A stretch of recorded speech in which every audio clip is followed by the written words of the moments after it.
नमस्कार. परमेश्वर आपल्यापैकी कोणीच पाहिलेला नाही, पण परमेश्वर आहे अशी आपली मनामध्ये दृढ श्रद्धा असते, ही चांगली गोष्ट आहे. प्रत्यक्ष परमेश्वराचं दर्शन याच्याकरता महान तपश्चेची आवश्यकता असते, आणि ती आपल्या सगळ्यांच्याकडनं होते असं नाही.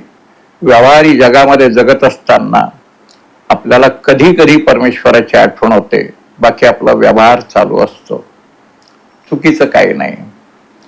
प्रश्न एवढाच आहे की ज्या ज्या वेळेला आपण परमेश्वराजवळ काहीतरी मागतो त्यावेळेला बहुतांशी ते भौतिक असतं, सुखजन्य असतं.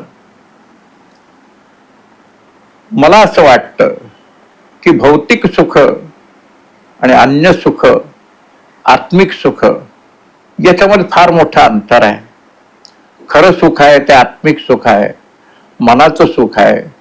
आणि त्याकरता आपल्याला एक गोष्ट लक्षात ठेवण्याची गरज आहे की परमेश्वराजवळ काहीही मागायचं नाही. तुम्हाला काय हवाय हे परमेश्वराला चांगलं समजतं. तुम्ही फक्त निरपेक्षपणे त्याची प्रार्थना करत राहायची, श्रद्धापूर्वक प्रार्थना करत राहायची, आणि तुम्हाला जे मिळेल ते परमेश्वरानेच दिलेलं आहे याचं भान ठेवायचं. मला असं वाटतं सुखाच्या दिशेने जाण्याकरता ही गोष्ट आवश्यक नाही का? धन्यवाद.